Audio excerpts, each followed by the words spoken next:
will be a Many perceive the Caribbean Sea as a hub of tropical getaways, luxury hotels, and enticing cuisines. However, historically, the Caribbean Sea is a space that signifies discontent and separation as it dissociates us from our mother country and has been the carrier of countless Africans from their humble abode to a foreign land. A site of memory in Jamaica is the statue located in the Emancipation Park entitled Redemption Song.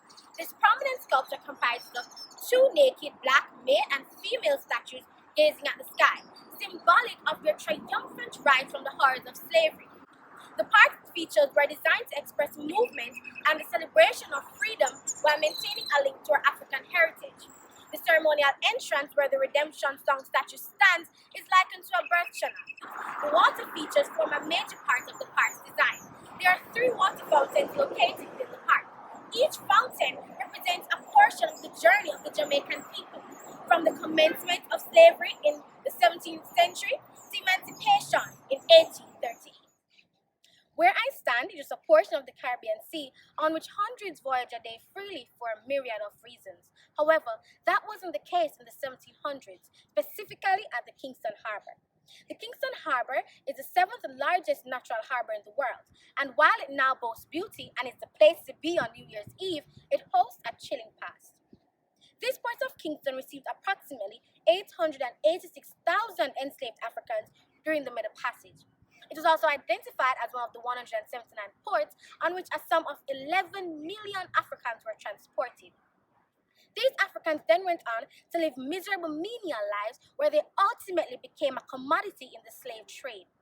Some of them were kept at holding facilities of merchants where they were effectively kept as prisoners, and from there they were sold.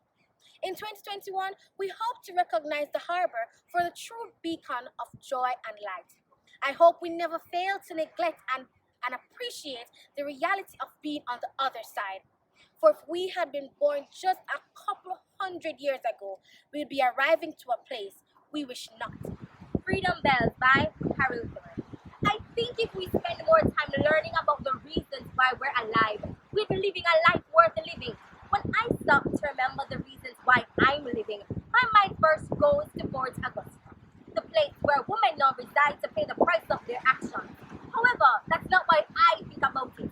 When I hear Port Augusta, my mind goes to the torturous plague, the slave trade. Port Augusta was not the place of freedom when Port Royal proved to be the same, a place for the tortured to reside until their place to work with those who look to overwork, disregard, and abuse them. These people were nothing more than commodities in a white man's checkbook. We talk so little about their struggles, almost as if we're unappreciated. They survived the hardship, the trafficking, the gun wars, the trepidatious journey, and the heartache, the sexual abuse, the unwanted children. I hear the cries of the lonely night as it draws nigh. But now I hear the freedom bells ring. I can almost hear the song and feel the peace. Just imagine the joy they felt to know they were free in 1962. I pray we never neglect to remember those who walked so we can go. Freedom by KAYANNA BARTLEY. As I peer out to peak, black and white the colors I see. They whip, they beat, they throw overboard. Oh, how I wish I could return to my abode. Brown and red substances surround me, the stench of rotten corpses from different families. I watch and wait and hope and pray to my onion hoping for a change, but nothing comes my way. As the pale man pulls me up, my body immediately slumps. He hauls me from the storeroom. My situation begins to engloom. My eyes are closed when I hear a sudden rumble. Before I can react, the pale man has a tumble. His keys are thrown in front of me. I said to myself, this is my opportunity. He's unconscious as I sprint for the key, unlocking my shackles and the rest of my company. We take his weapons and end his journey, as he did with those before me. Now chain free, we raise hell. For the pale men, this will not end well. We slash, we shoot, we take control. We take the freedom we are owed. Alas, the pale men are dead. We take the ship and turn ahead.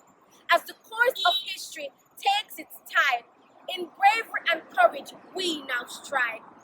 I see my land in front of me. I feel the breeze blow on me. As we reach the shores of my principality, I can now say freedom at last. But this will be a revelation.